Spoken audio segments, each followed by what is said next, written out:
Sabe aquela ideia que a gente acha que é totalmente nossa? E se, na verdade, ela não for? Pois é. Hoje, a gente vai dar uma olhada numa análise bem provocadora do filósofo Olavo de Carvalho. A tese dele é que muito do que a gente pensa, na verdade, não foi criado por nós. Seria o resultado de um processo histórico bem longo. Então, para começar, vamos direto ao ponto com a pergunta central que essa análise levanta. Até que ponto aquilo que uma pessoa pensa e acredita é realmente original? Bom, a gente começa aqui com a premissa principal de toda essa análise, que é a seguinte: na maioria das vezes, a gente simplesmente não faz a menor ideia de onde vêm as nossas próprias crenças, os nossos sentimentos. E essa citação do Olavo de Carvalho resume bem o ponto central do argumento. É o seguinte: quanto menos a gente sabe da onde vêm as nossas ideias, mais a gente se acha o criador de si mesmo, né? A gente tem essa falsa sensação de independência intelectual, achando que está escolhendo tudo livremente, mas na verdade pode estar só repetindo um roteiro que já foi entregue e pronto. E a análise dá um nome para isso: cultura ambiente. Pensa nela como se fosse o ar que a gente respira, só que de ideias, símbolos, sentimentos. A gente absorve tudo isso sem nem se dar conta.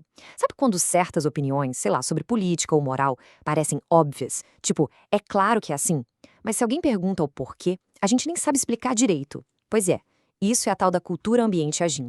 Certo, agora a coisa fica mais específica. A gente vai a fundo para ver qual movimento, segundo essa análise, foi o principal agente dessa grande mudança de mentalidade. E o interessante é que ele teria atuado de uma forma tão espalhada, tão difusa, que acabou influenciando até gente que nunca nem ouviu falar o nome dele. E como é que a fonte define esse movimento, a chamada Nova Era?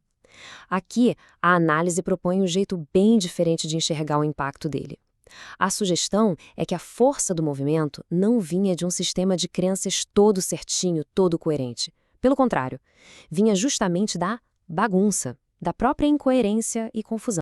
Olha só que interessante o método usado aqui na análise. Em vez de ficar tentando entender o conteúdo, que é descrito como uma confusão fulgurante, o foco muda para o objetivo prático dele na cultura. Ou seja, essa confusão toda não seria um defeito do movimento, mas sim a sua principal estratégia para enfraquecer as ideias que já existiam antes. E qual seria esse objetivo? Bom, segundo a análise, o ponto crucial é este: a função principal da nova era mirar e basicamente dissolver a estrutura espiritual que dominava o Ocidente, ou seja, o alvo era o cristianismo. E como isso teria acontecido? A fonte descreve um processo em 3 passos. Primeiro, misturar o cristianismo com um monte de outras religiões, espiritualidades, misticismos, de tudo um pouco. Depois, com essa mistura, criar uma espécie de pasta de tradições, onde você já não consegue mais distinguir o que é o quê. E por fim, o terceiro passo: substituir a essência original do cristianismo por essa nova mistura. Para a gente ter uma ideia mais clara dessa tal dissolução, a fonte aponta para uma mudança na percepção pública. O que significa ser um bom cristão hoje em dia? O gráfico aqui ilustra bem. Coisas mais genéricas, que a fonte chama de virtudes banais, tipo ser uma boa pessoa, passaram a ser vistas como muito mais importantes do que, por exemplo, a fé nos dogmas da religião ou a prática dos rituais. E o que seriam essas virtudes banais? São coisas como: eu sou uma pessoa boa, não faço mal a ninguém, não roubo, não mato.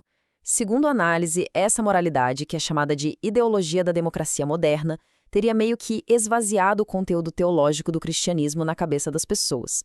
A religião, nesse cenário, vira quase que só um código de boa conduta social e não mais um sistema de fé. Ok, mas a história não para por aí.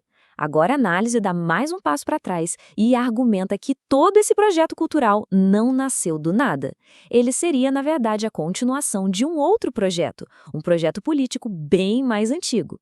Essa linha do tempo aqui tenta traçar a origem dessa ideia. De acordo com a fonte, o ponto de partida seria lá por 1910, com o filósofo marxista George Lucas. A ideia dele foi desenvolvida depois pela Escola de Frankfurt, que era um grupo de intelectuais que pensava o seguinte: antes de uma revolução política, era preciso fazer uma revolução cultural para enfraquecer os valores da sociedade. Aí, nos anos 60, a nova esquerda teria popularizado essas ideias e, finalmente, a nova era teria dado continuidade a esse projeto, mas num nível espiritual. E qual era a estratégia por trás disso tudo? A fonte explica que a civilização ocidental, com suas tradições, religião, família, funcionava como uma espécie de carapaça protetora em volta da democracia e do capitalismo. E para que uma nova ideologia pudesse entrar na sociedade, essa carapaça era vista como o principal obstáculo. A lógica era: primeiro a gente precisa quebrar essa casca. Beleza.